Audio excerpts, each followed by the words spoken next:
नमस्कार दोस्तों, CDRK Saini BEd classes YouTube channel पर आप सभी का हार्दिक स्वागत है, अभिनंदन है। देखिए, हम पाठ योजना निर्माण कार्यक्रम के तहत जो आपका शिक्षण विषय है सामाजिक विज्ञान, इस सामाजिक विज्ञान विषय के अंतर्गत चौथे नंबर की पाठ योजना है ये। तो इस पाठ योजना के अंतर्गत जल संरक्षण प्रकरण का चयन करते हुए एक पाठ योजना का निर्माण करना सीखेंगे। तो यदि आप हमारे YouTube चैनल पर पहली बार आए हैं तो हमारे YouTube चैनल को सब्सक्राइब करें और पास ही बने बेल आइकन के बटन को दबा दें, जिससे हमारे द्वारा जब भी हमारे YouTube चैनल पर कोई न्यू पाठ योजना या लाइव क्लास चलाई जाए तो उनके नोटिफिकेशन आपको मिल सके और आप पाठ योजना निर्माण करना सीख सके। देखिए, हम जब पाठ योजना का निर्माण करते हैं तो सबसे पहले श्यामपट्ट पूर्ति करते हैं। श्यामपट्ट पूर्ति के अंतर्गत वही विद्यालय का नाम, कक्षा, दिनांक, विषय, कालांश और समय, बीच सेंटर में हमारा प्रकरण लिखते हैं।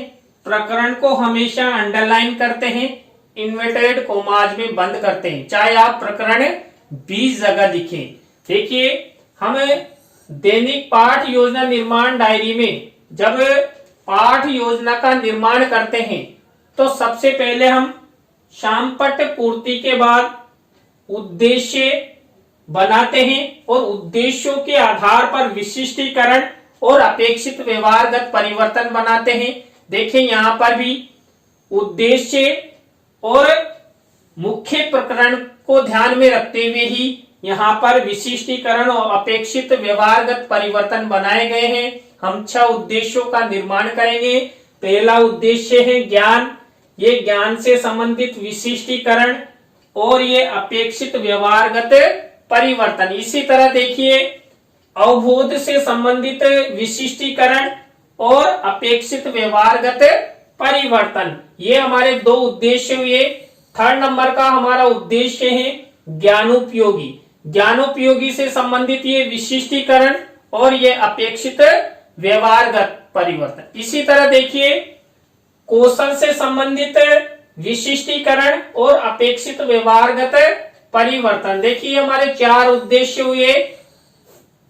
5वां उद्देश्य है अभिरुचि से संबंधित। अभिरुचि से संबंधित ये विशिष्टीकरण और ये अपेक्षित व्यवहारगत परिवर्तन। इसी तरह 6 नंबर का उद्देश्य अभिवृत्ति से संबंधित। अभिवृत्ति से संबंधित ये विशिष्टीकरण और अभिवृत्ति से संबंधित ये अपेक्षित व्यवहारगत परिवर्तन। इस तरह हमारे 6 उद्देश्य पूरे हुए। 6 उद्देश्यों के बाद हम बनाते हैं कक्षा शिक्षण सहायक सामग्री। देखिए, कक्षा शिक्षण सहायक सामग्री में हम सामान्य शिक्षण सहायक सामग्री और विशिष्ट शिक्षण सहायक सामग्री 2 प्रकार की शिक्षण सामग्री बनाते हैं। इसी तरह पूर्व ज्ञान में वही देखिए, यहाँ पर जो हमारा प्रकरण होता है उससे संबंधित लैंग्वेज लिखी जाती है। छात्र जल संरक्षण के बारे में सामान्य जानकारी रखते हैं। इस तरह देखिए, हमने जब पाठ योजना निर्माण करना आपको बताया तो सबसे पहले हमने श्यामपट्ट पूर्ति के बाद 6 उद्देश्यों का निर्माण किया। उन उद्देश्यों के आधार पर विशिष्टीकरण और अपेक्षित व्यवहारगत परिवर्तन का उपयोग करते हुए कक्षा शिक्षण सहायक सामग्री और पूर्व ज्ञान तक हमारा ये प्रथम सोपान हुआ। उसके बाद हमारी मुख्य पाठ योजना शुरू होती है, जो होती है प्रस्तावना शिक्षण बिंदु से। देखिए, प्रस्तावना शिक्षण बिंदु के द्वारा जब हमारी पाठ योजना शुरू होती है तो इसमें आप सबको पता है कि हम 3 से 5 प्रश्न बनाते हैं। प्रश्नों में तारतम्यता होती है, जिग-जैग होता है और छात्र अध्यापिका द्वारा जो प्रश्न वितरण किए जाते हैं छात्रों को, और छात्रों से जो उत्तर मिलता है उसी उत्तर से हमें प्रश्न बनाते हैं।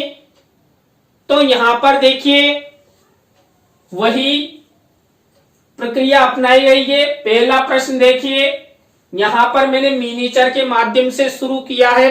प्रस्तावना का पहला प्रश्न, आपको गिलास में क्या दिखाई दे रहा? आपको गिलास में क्या दिखाई दे रहा है? तो छात्र उत्तर देंगे हमें जल दिखाई दे रहा है। अब जल से ही हमारा नेक्स्ट प्रश्न है, जल प्राप्ति का मुख्य स्रोत क्या है? जल प्राप्ति का मुख्य स्रोत बरसात है, यानी वर्षा से ही हमें मुख्य रूप से जल की प्राप्ति होती है।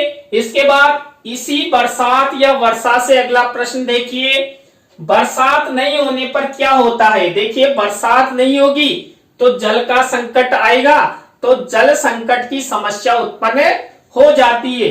अब इसी उत्तर से अगला प्रश्न बना हुआ है, जल संकट को दूर करने के लिए हमें क्या करना चाहिए? जल संकट को दूर करने के लिए हमें जल का संरक्षण करना चाहिए। अब इसी से अगला प्रश्न बन रहा है, जल संरक्षण के बारे में आप क्या जानते हो? और यह हमारा अंतिम प्रश्न है, और अंतिम प्रश्न समस्यात्मक होता है। इस तरह देखिए यहां पर वही प्रश्नों में तारतम्यता है, उत्तरों से ही प्रश्न बने हुए हैं, जिग जैग है। अंतिम प्रश्न समस्यात्मक है, और यहां पर सरल से कठिन की ओर शिक्षण सूत्र का प्रयोग किया गया है। प्रस्तावना के बाद हम उद्देश्य कथन करते हैं। तो यहां पर देखिए बच्चों, आज हम सब जल संरक्षण के बारे में विस्तार पूर्वक अध्ययन करेंगे। अब यहां पर हमारे 2 स्टेप पूरी हो गई, प्रस्तावना के प्रश्न और उद्देश्य कथन। थर्ड स्टेप आती है प्रस्तुतिकरण। देखिए पाठ प्रस्तुतिकरण जो हमने मेन प्रकरण लिया है, इसका प्रस्तुतिकरण किया जाता है, और इसका प्रस्तुतिकरण हम 3 शिक्षण बिंदुओं के माध्यम से करते हैं। यहां पर देखिए हमने पहला शिक्षण बिंदु लिया है जल संरक्षण का अर्थ। जल संरक्षण का अर्थ से संबंधित ये विकासात्मक प्रश्न और ये विकासात्मक उत्तर आपको भी जब आप दैनिक पाठ योजना निर्माण करें उस समय इसी तरह विकासात्मक प्रश्न बनाने हैं। 3 विकासात्मक प्रश्न यहाँ पर बनाए गए हैं। विकासात्मक प्रश्नों के बाद हम छात्र अध्यापक छात्र अध्यापिका क्रिया करते हैं या कथन करते हैं। तो देखिए यहाँ पर ये जल संरक्षण का अर्थ यानी जल संरक्षण का सामान्य परिचय भी यहाँ पर टॉपिक हो सकता है। तो इससे रिलेटेड यहाँ पर व्याख्यान रूप में विषय वस्तु लिखी गई है, और इसी विषय वस्तु में से जो मुख्य शब्द है कोई सेंटेंस है उसका प्रयोग यहाँ पर ब्लैक शीट के मिनीचर पर श्याम पट्ट कार्य वाले कॉलम में किया गया है, और इससे रिलेटेड ही शिक्षण सहायक सामग्री का टीचिंग एड का प्रयोग किया गया है। देखिए यहाँ पर जल संकट से संबंधित बूंद बूंद के लिए लोग हाथों में कटोरा लिए या गिलास लिए या लोटा लिए पानी को तरस रहे हैं। तो देखिए यदि पानी का इतना संकट रहेगा तो जो पृथ्वी का प्रत्येक नागरिक है उनके यही हालात हो जाएंगे। तो यहाँ पर ये जल संरक्षण का अर्थ या जल संरक्षण का सामान्य परिचय से संबंधित फॉर्मेट आपको भी इसी तरह इसी प्रक्रिया का प्रयोग करना है। छात्र अध्यापक छात्र अध्यापिका कथन के बाद हम वही बोध प्रश्न पूछते हैं। 3 से 5 बोध प्रश्न यहाँ पर पूछे जाते हैं। देखिए 3 बोध प्रश्न मेरे द्वारा यहाँ पर पूछे गए हैं। बोध प्रश्नों के बोध उत्तर लिखे गए हैं और फॉर्मेट आप देख लीजिएगा। इसी तरह आपको पाठ योजना निर्माण करते समय फॉर्मेट का उपयोग करना है। इसी तरह अब देखिए हमारा पहला प्रस्तुतिकरण के अंतर्गत लिया हुआ शिक्षण बिंदु जल संरक्षण का सामान्य परिचय पूरा हुआ।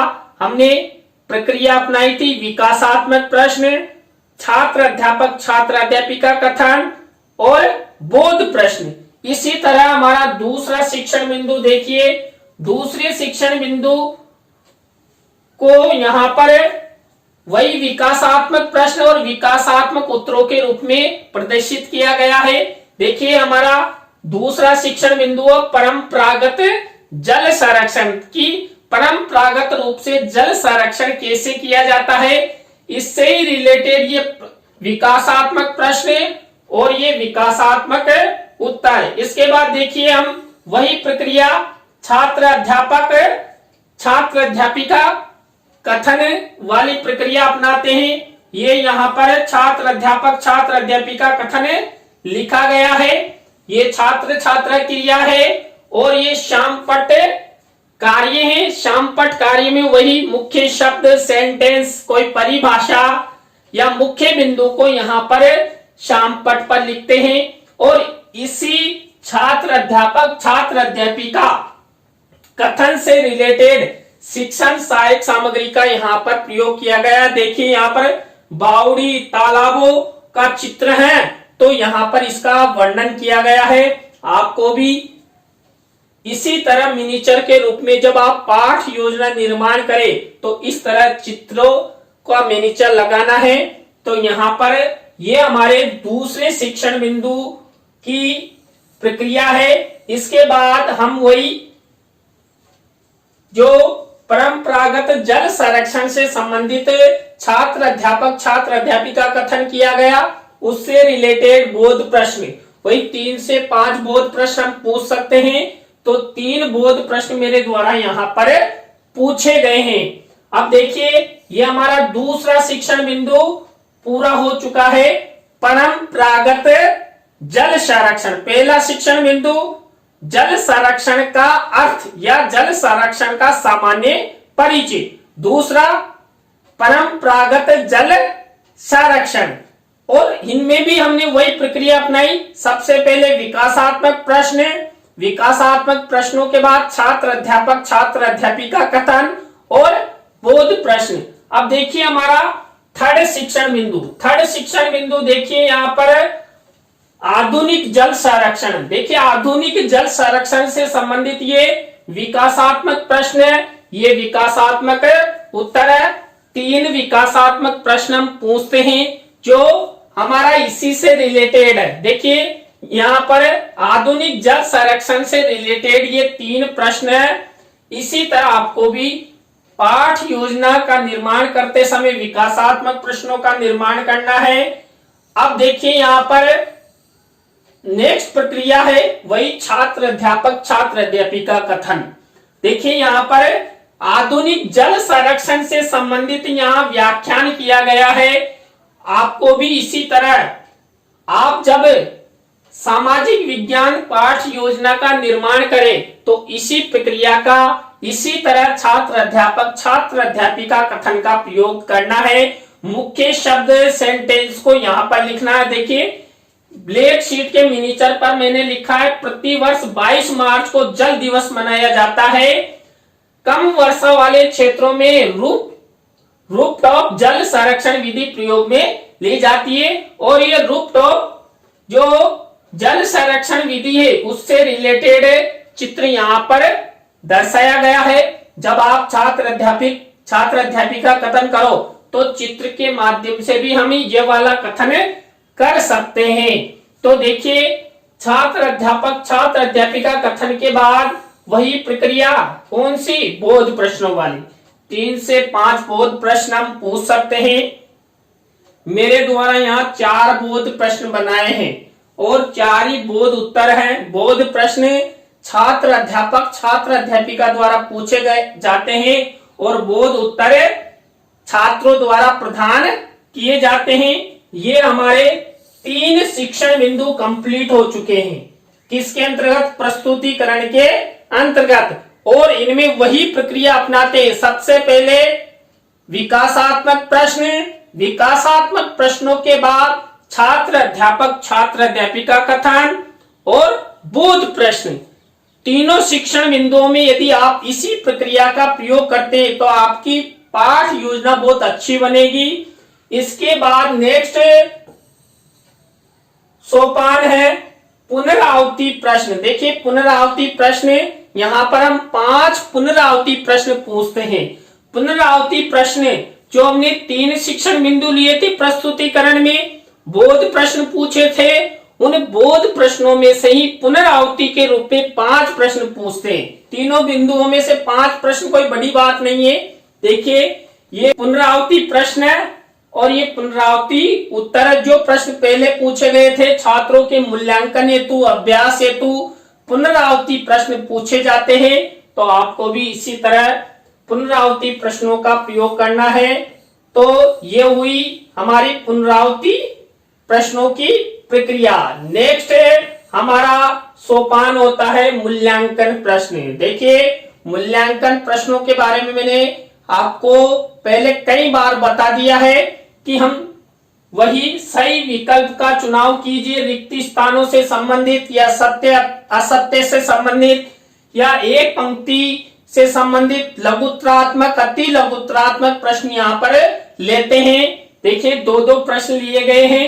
आपको भी ब्लैक शीट का निर्माण करते हुए सिल्वर कलर के पेन से ये प्रश्न बनाने हैं।